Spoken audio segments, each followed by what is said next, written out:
And here they are. The Brick Twins! Back to the Brick Twins, and today we're going to be looking at and kind of like repairing a very interesting Lego set. This is the Harry Potter Hogwarts game board. It was a series of sets that Lego did in 2010. Kind of like their experimental. Yeah, they really came out with a pirate one, like kind of like a medieval one. So I believe this was the only one that was IP, like an IP based one. I think this is really cool. It's like a normal game board where you roll the dice and you move places and there's different challenges and puzzles. But it's themed after Hogwarts and has like special rules and stuff, so it seems fun. In the back, on the description, it says, between the moving staircases and secret passages at Hogwarts School of Witchcraft and Wizardry, it can be tricky to find your way around. Be the force to successfully navigate the magical castle and collect all your homework from your classes and get back to your common room. A fun and challenging family game for 2 to 4 players. So, if you have any of these, I wonder if this is kind of the same design as all of them. I don't know if they changed things in some of the board games to give it more of a challenge. But I'm very excited. Oh, Grandma actually found this at a yard sale, and it's kind of in a million pieces. So in this video, I'm going to be repairing it and putting it back together, and then kind of going over the rules. And me and Brooks are going to play it and see how it is. Okay, let's open the box now. It's kind of a weird build, but yeah, as you can see, it's not in the best of shape. But it does have all the pieces in here, so we can And the instructions. The instructions are really cool because they do show. So these are the game instructions right here, and it actually shows all the other ones on the back. So there is RoboChamp, Magicus, Monster 4, a Dragon one, Race, Pirate Code, Minotaurs, Creationary, and Ramses Pyramid. So again, I believe this is the only one that's actually based off an IP, which is pretty cool. And it shows all the other ones on the back. There's also I believe, a Harry Potter game that coincided with this. Is that a game or a book? Out now, years 1 through 4. I don't know if it's a book or a game. Yeah, it's a game, actually. That's cool. Yeah. And as you can see, all the instructions are in here.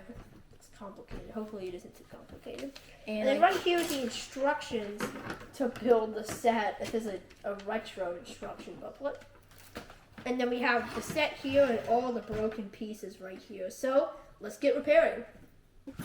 Yeah, I don't need these are so cool.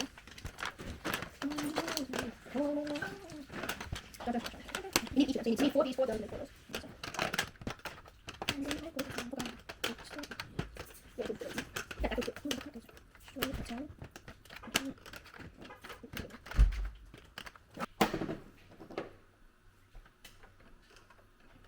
Can reverse so you can kind of turn it over. I'll do right turn. Roll again then. Yeah, you gotta roll again to move the guy, right? No, it's just here. So we ever gonna move a guy? 1. Yeah, you can choose a staircase if you want. Like this.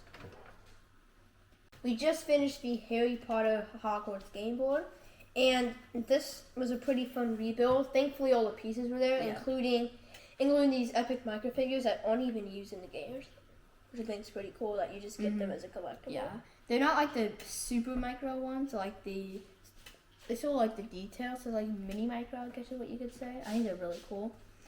And you even get one of Dumbledore as well. Yeah, and there's a reason why you get Dumbledore and the cat. Miss Norris. So there's the dice here. There's a really cool piece, and you can take off pieces, including the Marauders map from one of the books. And they all have different effects in the games. So some pretty cool print pieces. Then you can use this wrench to kind of nab the pieces out. And as you see, you wonder why Dumbledore and Miss Norris are in the set and why I put a colorful tile in front of them, because you can actually trigger different effects using a red tile representing Dumbledore, so you can kind of customize the dice. Or you can put Miss Norris on there, so you can really customize your game, which I think is really cool. Yeah, I think this is kind of a nice feature, again, how you can like customize it and stuff. Now let's get into the actual game. It's very fun. You have the 4 different houses that you can choose, which is of course Hufflepuff, Gryffindor, Ravenclaw, in Slytherin. And we're gonna do like an overview of the board in a second, but there are 4 other micro-figures you game. Yeah, so like, there's people. I'm not 100%. Maybe that's Neville. I'm not 100% sure who that is. We have Draco Malfoy, There's also the Ravenclaw one, and then Cedric Diggory. Cedric Diggory for Hufflepuff. So, and the game's pretty complicated. I haven't totally figured out how to play yet, It's not hard. but it's pretty fun. So now I want to do an overview of the board so you can see more of the details. We're gonna start here with the 4 characters that you don't play with. They're kind of like the collectible ones that you get. So we have Harry Potter, Draco Malfoy, Hermione Granger, and Ron Weasley. And then we also have Dumbledore right here, who's actually a usable piece in the game. And then we also have Miss Norris. I don't know where she went. Right here. And she can also be used in the game as well. And as we showed in our normal review we were doing with the main camera, or the camera on the tripod, you can see you can change out the tiles, and they also help change up the game a little bit, and that's how you can use these 2 characters. And then you can use this wrench right here to help get the tiles out. So now we're going to get to the main game board itself. As we already showed, there's 4 different sections, but we got some of the characters wrong. This is actually Caesar Crab of Goyle, I don't know how you say that. I think it's pretty cool. And each of these can move for these staircases here that can shift and turn. And it's a really cool concept, as we were saying. Like if I roll a 3, I can move this, shift these, and then move that again. And it like mixes up everything. I think it's, again, a really cool idea. And now we're going to kind of go in depth on some of the other things in here besides the staircases. The first one is one of the classes. There's 4 classes in here. We have potions, charms, animal, the magical creatures, and divination. Divination is really special because there's only 1 entrance to get in. So if the staircases aren't like correctly in your way, or switch correctly in your way, and it's going to be kind of hard to get over here.